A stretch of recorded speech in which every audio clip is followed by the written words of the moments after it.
I'm Tim Cohane from Great Lakes and Land Real Estate here in Michigan's beautiful Upper Peninsula.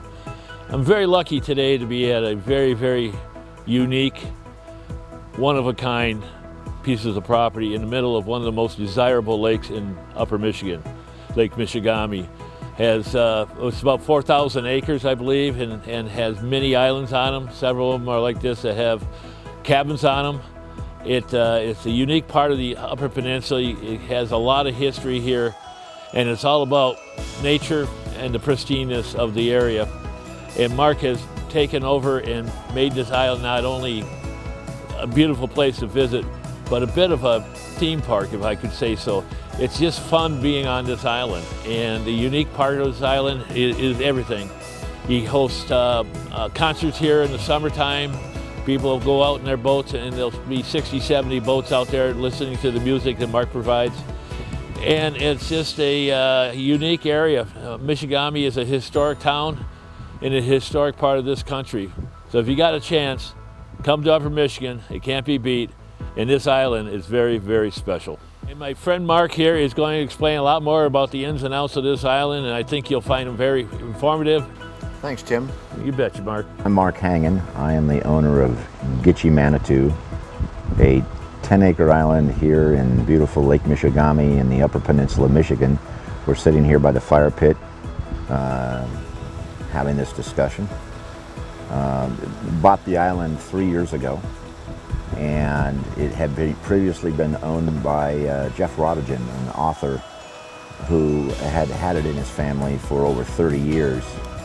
And I became the steward of this island, as I said, 3 years ago, and have made a number of improvements, in particularly opening it up so you have better water views.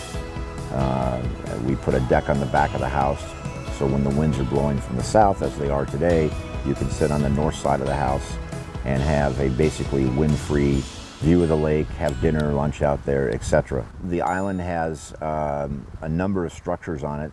The main home, which has a bedroom, a bathroom, and then a kitchen, living room, dining room, fireplace.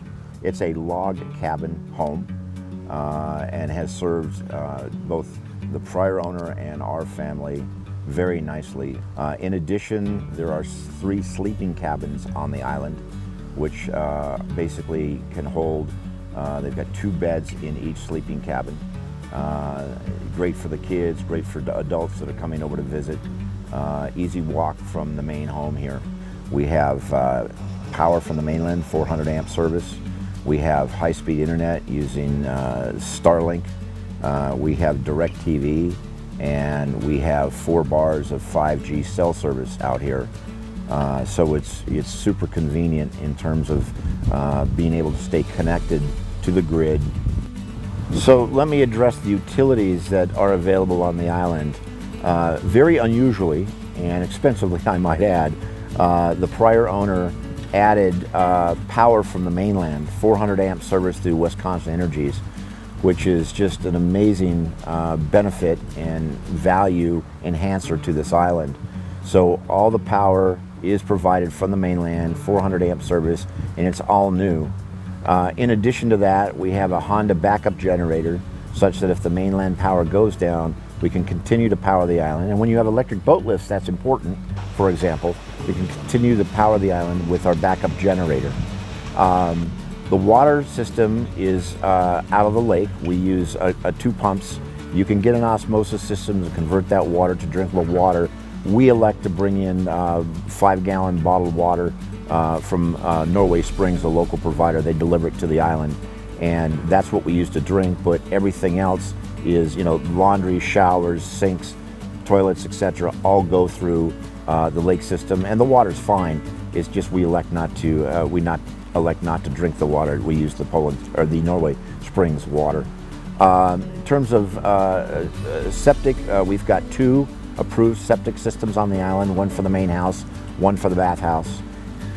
We also found that the lake, while it has a lot of dirt on it, per se, topsoil, there's some really neat rock formations just below that dirt. And those had become overgrown and weren't actually highlighted at all. And we've actually found some ancient etchings that actually have been estimated dating back as many as 5,000 years ago on some of these rocks. So that's been really nice, and we've lit those up.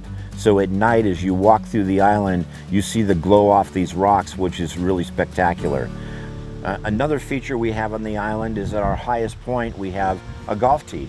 And we've got it set up so 2 people can hit it once. We get balls in bulk, and we'll go through 1,000 balls a year working on our golf game from our own golf tee here. So if you're a golf fan and you got the itch to want to hit some balls, you don't want to leave the island, you go up to the golf tee and hit all the balls you want. We put in other things, creature comforts like a new hot tub, all the dock systems, and there are 4 or 5 dock systems around the island, have lifts, electrically driven lifts. We have about a 40-foot high waterfall that is right off my side here, which is a great tourist attraction. People love to come take pictures of that. It's a real treat for those floating around the island looking for things to see and do. You know, one of the questions might be, why would we be interested in selling the island? I just thought I'd reflect on that. Change in family situation. We have a home out west in Colorado, and we also have a main home in Arizona. And we're finding as the kids get older, we have a big center of activity there. In fact, got some grandkids now out in that area. And so we're spending more time out there instead of Upper Michigan.